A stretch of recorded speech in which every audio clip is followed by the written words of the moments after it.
देवताओं और दैत्यों की आपने कई कथाएं सुनी होंगी। एक और जहां देवताओं के गुरु बृहस्पति हैं, वही दैत्यों और राक्षसों के गुरु शुक्राचार्य हैं। सप्ताह के दिनों में भी दोनों ही गुरुओं का अपना अपना दिन निश्चित है। इसमें से जहां गुरुवार यानी बृहस्पतिवार का दिन देवताओं के गुरु बृहस्पति को समर्पित है, तो वहीं शुक्रवार का दिन दैत्यों के गुरु शुक्राचार्य को समर्पित है। आज की इस वीडियो में हम आपको यही बताने जा रहे हैं कि आखिर गुरु शुक्राचार्य दैत्यों, दानवों एवं राक्षसों के गुरु कैसे बने। ऐसी ही धार्मिक और पौराणिक कथाएं सुनने के लिए हमारे इस चैनल को सब्सक्राइब जरूर करें और इस वीडियो को लाइक करना ना भूलें। पौराणिक कथाओं के अनुसार शुक्राचार्य महर्षि भृगु के पुत्र थे। महर्षि भृगु की पहली पत्नी का नाम ख्याति था। ख्याति से भृगु के दो पुत्र हुए, दाता और विदाता, और उनकी एक बेटी भी हुई। वहीं भृगु के दो पुत्र और थे, उष्णा और च्यवन।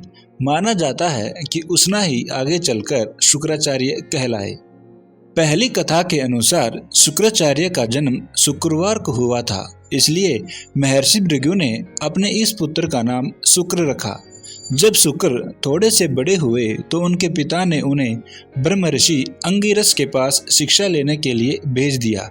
मान्यता है कि अंगिरस ब्रह्मा के मानस पुत्रों में सर्वश्रेष्ठ थे और उनके पुत्र का नाम बृहस्पति था, जो बाद में देवों के गुरु बने। शुक्राचार्य के साथ उनके पुत्र बृहस्पति भी पढ़ते थे। ऐसा माना जाता है कि शुक्राचार्य की बुद्धि बृहस्पति की तुलना में कुशाग्र थी, लेकिन फिर भी बृहस्पति को अंगिरस ऋषि ने पुत्र होने के चलते ज्यादा अच्छी तरह से शिक्षा दी, जिसके चलते एक दिन शुक्राचार्य ईर्ष्यावश उस आश्रम को छोड़कर सनक ऋषियों और गौतम ऋषि से शिक्षा लेने लगे। फिर शिक्षा पूर्ण होने के बाद जब शुक्राचार्य को यह पता चला कि बृहस्पति को देवों ने अपना गुरु नियुक्त किया है, तो वो ईर्ष्यावश दैत्यों के गुरु बनने की बात मन में ठान लेते हैं। परंतु इसमें सबसे बड़ी बाधा दैत्यों को देवों के हाथों हमेशा मिलने वाली पराजय थी। गुरु शुक्राचार्य ने सोचा, अगर मैं भगवान शिव को प्रसन्न करके उनसे संजीवनी मंत्र प्राप्त कर लूं, तो मैं दैत्यों को देवों पर अवश्य ही विजय दिलवा दूंगा। और यही सोचकर उन्होंने भगवान शिव की कठोर तपस्या शुरू कर दी। उधर देवों ने इस मौके का फायदा उठाकर दैत्यों का संहार करना शुरू कर दिया। शुक्राचार्य को तपस्या में देख दैत्य उनकी माता ख्याति की शरण में चले गए। ख्याति ने दैत्यों को शरण दी और जो भी देवता दैत्यों को मारने आता, वे उसे अपनी शक्ति से मूर्छित कर लकवाग्रस्त कर देती।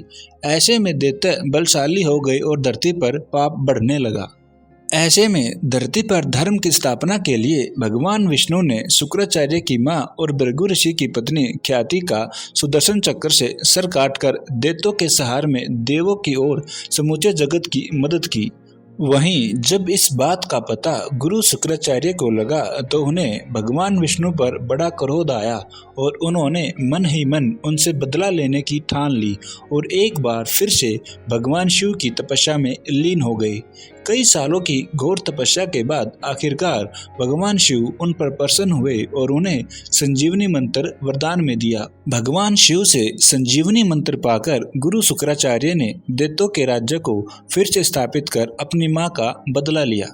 उधर जब महर्षि भृगु को इस बात का पता चला कि भगवान विष्णु ने उनकी पत्नी ख्याति का वध कर दिया है, तो उन्होंने भगवान विष्णु को श्राप दिया कि भगवान विष्णु ने एक स्त्री का वध किया है, इसलिए उनको बार बार पृथ्वी पर मां के गर्भ से ही जन्म लेना होगा और गर्भ में रहकर कष्ट भोगना पड़ेगा।